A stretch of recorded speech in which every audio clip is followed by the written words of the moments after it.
Mi nombre es Baruch Espinosa. Nací en 1632 en Ámsterdam, Holanda, en el seno de una familia judía, aunque mis padres eran inmigrantes debido a que escapaban de la opresión religiosa impuesta por la Iglesia Católica. Mi infancia y mi juventud se vio marcada por dos grandes pérdidas, las cuales fueron la pérdida de mi familia y la pérdida de mi comunidad. Tan solo tenía 6 años cuando mi madre murió y tiempo después murió mi padre y 2 de mis hermanos. Debido a esto me volví autónomo y empecé a ver la vida por mí mismo. A esta edad empecé a leer filósofos como René Descartes, Platón y Aristóteles.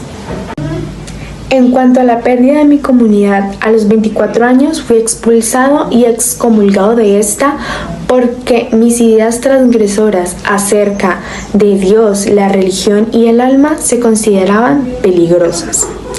Aislado de todo, me vi forzado a aprender el arte de pulir lentes, con el cual me sostuve económicamente el resto de mi vida. A los 30 años publiqué mi primera obra, en la cual explicaba, pero también criticaba el discurso del método de René Descartes.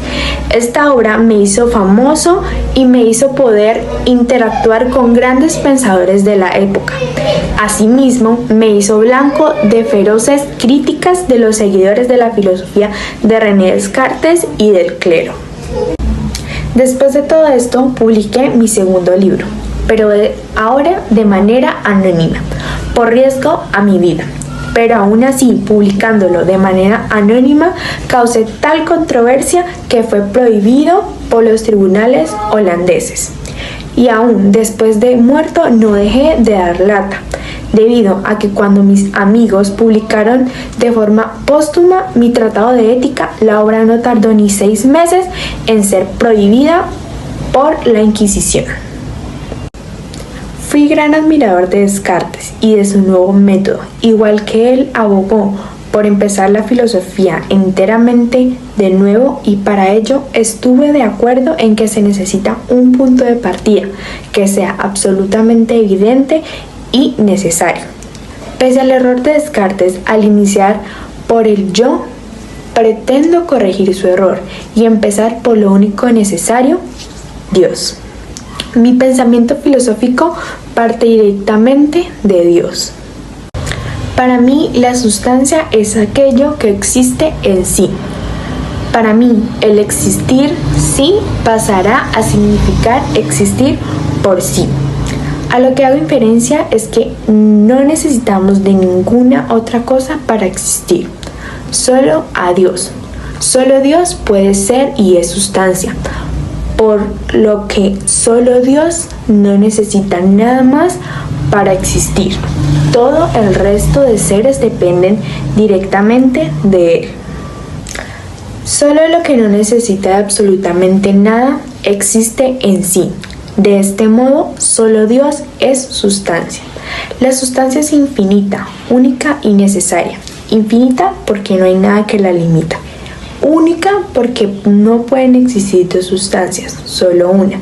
Y necesaria porque existe por sí misma. Esto me conlleva a decir que Dios es causa siu, causa de sí mismo. Dios tiene en sí la causa de su existencia.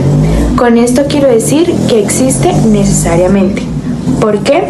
Porque su esencia implica principios generales y la deducción lógica. Y el tercero es la ciencia intuitiva. Es un conocimiento profundo que comprende la esencia de las cosas, especialmente de la relación de todas las cosas con Dios. Yo soy un determinista radical y sostengo que todo lo que ocurre en el universo está determinado por las leyes de la naturaleza, incluyendo las acciones humanas. No hay lugar para el libre albedrío en mi sistema. Las acciones humanas, como todo lo demás, son el resultado necesario de causas anteriores. A pesar de haber sido excomulgado de mi comunidad judía y marginado durante mi vida, me convertí en una figura central en la historia de la filosofía.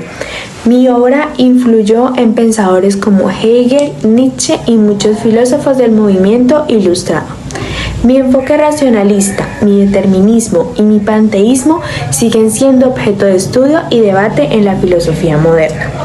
Mi obra más importante es Ética, escrita de forma geométrica, siguiendo el modelo de los elementos de Euclides con axiomas y proposiciones, donde expongo de manera sistemática mi visión del mundo, el universo, la naturaleza humana y la ética.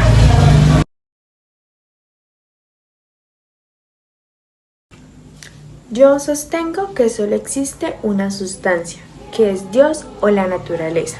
Deus sive natura. Todo lo que existe es una manifestación de esta única sustancia, lo que implica que Dios no es una entidad trascendente, sino inminente en todo lo que existe.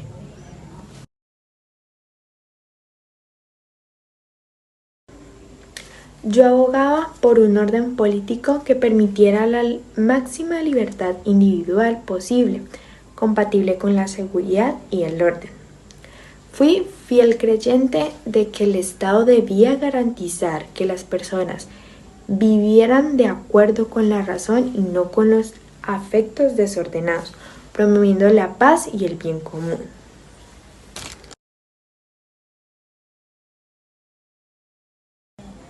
Desde mi perspectiva, el significado de vivir de acuerdo con la razón se basa en actuar de acuerdo con nuestra verdadera naturaleza, lo que conlleva a la beatitud y la felicidad duradera.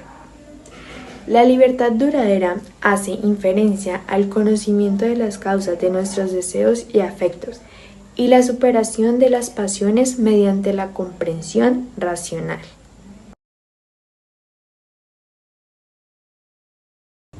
Yo creo que los afectos, emociones, son el resultado de nuestra interacción con el mundo, pero podemos lograr comprender los afectos racionalmente.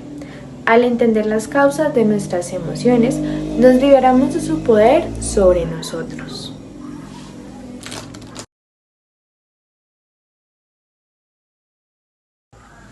Para mí, que soy un determinista radical, creo que todo lo del universo está regido por leyes naturales, incluidas las acciones humanas. No hay lugar para el libre albedrío, ya que cada evento es el resultado inevitable de las causas anteriores. En mi momento de descanso ven que te cuento mi legado. Soy David Hume y fui un filósofo, escritor e historiador escocés, una figura importante de la Ilustración. Presentó una visión positiva de la naturaleza humana, pero también una visión escéptica de la utilidad de la religión. Más adelante hice un tratado sobre la naturaleza humana que sería una obra filosófica muy influyente, pero mi fama y mi fortuna de vida provinieron de mi popular historia de Inglaterra, publicada en 6 volúmenes. No en vano, que a los filósofos ilustrados también se les llamaba librepensadores. Para comprender la filosofía humaniana es necesario tener en cuenta que mi vida corre paralela al movimiento ilustrado. Este siglo fue el siglo de las luces, el siglo de la lucha contra las supersticiones, el dogmatismo y la apuesta por una ciencia secular y racional.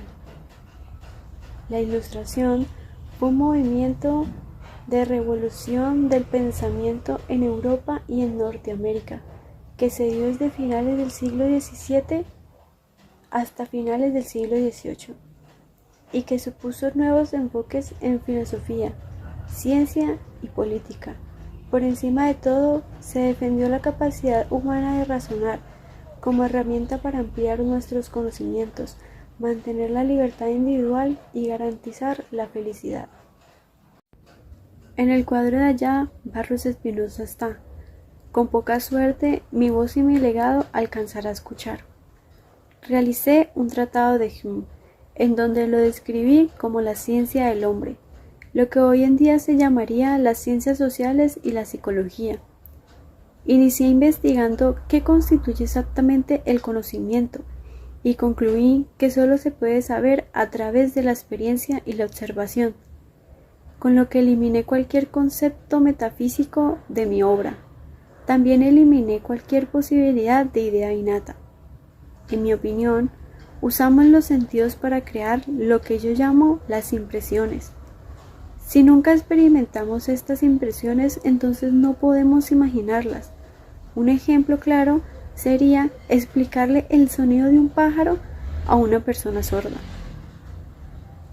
Después, podemos combinar este catálogo de impresiones en la mente y crear ideas o conceptos más sofisticados, es decir, cosas que no tienen por qué existir necesariamente en el mundo sensorial. Por lo tanto, me considero un ser empírico, alguien que creía que el conocimiento procede únicamente de la experiencia. Por otra parte, también creí que el conocimiento humano tenía un límite. Estos límites del conocimiento garantizaban que queden misterios para los que la simple razón natural y sin ayuda no esté bien equipada. Hay ciertos conceptos sobre los que podemos especular. Por ejemplo, ¿realmente tiene un alma el ser humano?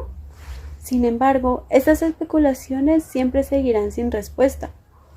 No podemos demostrar que tenemos un alma porque no tenemos ni idea de lo que es exactamente. No tenemos idea de lo que es porque no tenemos una impresión de lo que es la misma, es decir, que no hay una experiencia sensorial del alma. No digo que la idea del alma o del ser sea falsa, solo que es el concepto de un concepto vacío, porque no podemos precisarlo. Esto también se conoce como la teoría del haz. El alma no es ni más ni menos que una colección de pensamientos. Por encima de todo, presenté una visión positiva a la naturaleza humana y busqué explicar esta naturaleza para poder realizar un mayor progreso en la adquisición de conocimientos. La visión positiva mía de la naturaleza contrasta con la creencia de que los seres humanos actúan en gran medida por un interés propio. Creía que los seres humanos pueden tener un interés propio, pero que también poseen de manera muy natural sentimientos de empatía y humanidad. En mi manera poética de describirlo, estos sentimientos y otros le dan a los seres humanos un sentido moral natural. En cuanto a la moralidad, creo que nuestras pasiones gobiernan nuestra razón. Lo que es más, nuestro comportamiento moral está dictado por nuestras pasiones o sentimientos, ya que se basan en nuestra experiencia del placer y del dolor, que actuamos para incrementarlo o reducirlo. También creo que la razón sigue siendo muy importante y de hecho en realidad busco expandir la concepción común de lo que es la razón, porque quiero expandir la visión estándar de la razón para que también incluya las emociones y la experiencia. Así, los empiristas nos caracterizamos por defender que las ideas de nuestra mente son en realidad copias de las impresiones de los sentidos y por lo tanto la experiencia de fuente de todo conocimiento. Para mí, experiencia significa experimentación, en el sentido verdadero de experimentar, por lo que yo me conozco como un empirista experimentalista, que es como yo presento mi filosofía. Un ejemplo muy claro de mi filosofía es, si un individuo se corta la mano, tiene una impresión, pero si recuerda que se cortó la mano, tiene una idea. A su vez, las impresiones pueden ser simples, como los colores o los olores, o pueden ser complejas, como una rodaja de aguacate, reúne varias impresiones simples. También puede haber impresiones de sensación, las externas vienen de los sentidos, y de reflexión, las internas, que se dan por las emociones. Las impresiones de reflexión siempre están medidas por una idea, que puede ser simple o compleja. En cuestiones de religión, por supuesto que soy consciente de que la religión es una respuesta que da el hombre a Dios, pero también de que esa respuesta supone la aceptación de Dios por parte del hombre, así como el reconocimiento de que el hombre sigue viviendo después de la muerte. pero no veo clara ninguna de esas dos cosas. Por mejor dicho, me disgusta tanto el reconocimiento de Dios como la inmortalidad. Y si extendiésemos el análisis a la religión positiva, habría que añadir que tampoco estoy de acuerdo ni con los milagros ni con las profecías. Inicio mi historia natural de la religión afirmando que toda investigación referente a la religión es de suma importancia. Hay dos cuestiones que llaman especialmente mi atención, una que se refiere a su fundamento en la razón y la otra a su origen en la naturaleza humana. El fundamento racional de la religión hay que buscarlo en la necesidad que tiene el hombre de explicar el orden del mundo. Para mí, las gentes mejor dispuestas hacia la religión suelen aceptar que ese orden requiere un autor inteligente. En conclusión, aunque vieja, había reaparecido con fuerza en mis tiempos, especialmente por la influencia que tuve de Newton y los newtonianos, que veían el orden del mundo como la manifestación de una inteligencia suprema. Se me hace un eco de esa conclusión en mi historia natural de la religión y en mi investigación sobre el entendimiento humano, pero sobre todo en mis diálogos sobre la religión natural. La religión es una fuente de infelicidad. Antes que nada conviene decir que yo me ocupé de los efectos de la religión falsa en su doble forma de superstición y fanatismo, nacida respectivamente del miedo y de la esperanza.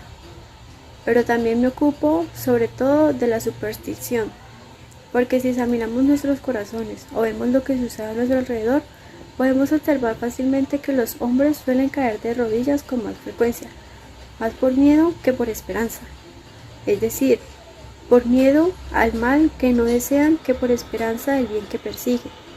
Y, de ser así, se comprende que no tiene nada de extraño que aunque el miedo y la esperanza sean fuentes de la religión, a mí me interese ante todo los efectos de la superstición. Pero la religión no solo distorsiona la moral, creando una especie frívola del mérito, sino también una especie falsa de crimen, que es cuando sucede cuando los hombres ponen fin a su vida. El hombre religioso, en efecto, piensa que nadie puede quitarse la vida, porque es una transgresión de nuestros deberes para con la divinidad, para con la sociedad y para con nosotros mismos. Pero, para mí, nada de eso es verdad. Compartí mi filosofía en los escritos literarios como La historia amable de mi vida en 1734, El tratado sobre la naturaleza humana en 1739, El tratado de la naturaleza humana en 1740, Ensayo sobre la moral y la política de 1741 a 1742, Las cartas de un caballero a su amigo de Edimburgo, 1745, La investigación sobre el entendimiento humano, 1748, La investigación sobre la moral en sus principios, 1751, Discursos políticos, 1752, Las cuatro disertaciones, Historia natural de la religión, de las pasiones, de la tragedia, del criterio del gusto, 1757, La historia de Inglaterra, 1757 a 1762, Historia natural de la religión, 1757, Mi vida, 1776, Diálogos sobre la religión natural, 1799. Se encargaron de acusarme de ateo, y desde entonces no dejé de recibir ataques que iban subiendo de tono a medida que sigo conociendo mi contenido. En mi ensayo sobre el entendimiento humano, que contiene una sección en contra de los milagros y de las profecías, y otra en contra del argumento del orden, de la historia natural de la religión, en donde expongo el origen, así como la influencia perjudicial de la religión en la vida de los hombres. En mi ensayo sobre la inmortalidad del alma, cuyos argumentos míos metafísicos y físicos y morales critico. En mi ensayo sobre el suicidio, acto que no debe ser calificado como criminal, puesto que no hay razones para considerarlo un deber ni para con nosotros, ni para con la sociedad, ni para con la divinidad. Pero los ataques se hicieron clamorosos, cuando, después de mi muerte, aparecieron diálogos sobre la religión natural, en los que pretenden dejar fuera de combate la divinidad. ¿Por qué sostengo que no podemos conocer la relación de causa y efecto a través de la razón, sino solo por hábito? Argumento que no podemos conocer la causa y efecto a través de la razón, sino por la costumbre o hábito de ver que ciertos eventos se siguen unos a otros. No hay una conexión necesaria que percibamos directamente, solo una expectativa basada en experiencias previas. ¿Cuáles son los argumentos míos en contra de la creencia en los milagros? En mi obra, Investigación sobre el entendimiento humano, critico la creencia en los milagros y sostengo que los milagros violan las leyes naturales y por lo tanto es más razonable dudar de ellos que aceptarlos, ya que el testimonio humano es falible y las leyes naturales son universalmente verificables. Afirmo que la razón es y debe de ser esclava de las pasiones. La razón solo puede analizar los medios para lograr un fin, pero no puede determinar los fines mismos, que son impulsados por nuestras pasiones. Argumento que no podemos conocer la causa y efecto a través de la razón, sino por la costumbre o hábito de ver que ciertos eventos se siguen unos a otros. No hay una conexión necesaria que percibamos directamente, solo una expectativa basada en experiencias previas. En mi obra, Investigación sobre el entendimiento humano, critico la creencia en los milagros y sostengo que los milagros violan las leyes naturales y por lo tanto es más razonable dudar de ellos que aceptarlos, ya que el testimonio humano es falible y las leyes naturales son universalmente verificables.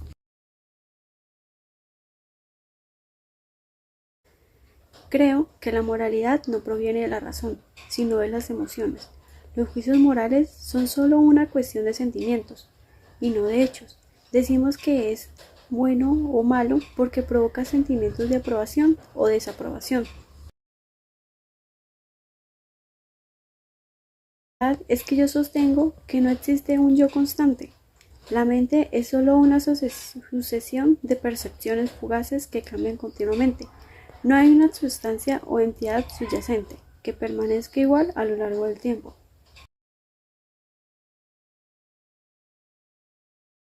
En el conocimiento soy una persona empirista y baso todo el conocimiento en la experiencia.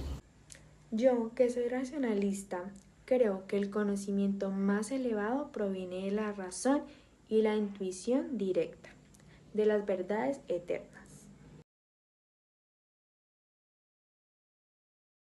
En la concepción de Dios, yo presento una postura escéptica respecto a la religión y critico cualquier noción de un Dios personal que interviene en el mundo. A diferencia de mí, Baruch Spinoza, que identifiqué a Dios con la naturaleza, viendo a Dios como una fuerza impersonal e inmanente.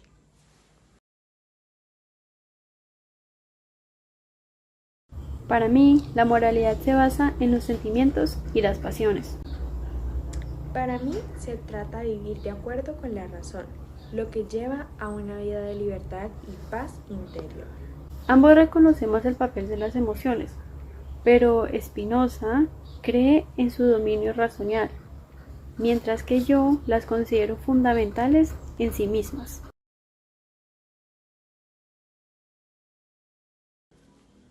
Tanto David Hume como yo, Baruch Spinoza, rechazamos el libre albedrío, pero lo hacemos de maneras distintas, desde perspectivas diferentes. Mientras que yo creo en un determinismo total donde todo es consecuencia de Dios o en la naturaleza, Yo, David Hume, rechazo el libre albedrío, desde la perspectiva en la que argumento que la libertad es una ilusión, debido a la imposibilidad de conocer la verdadera causalidad.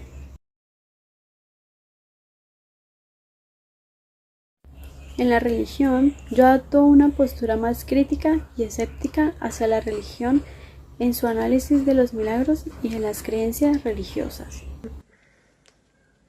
por mi parte, yo me considero más constructivo, ya que redefiní a Dios como la sustancia única que es la base de toda la realidad.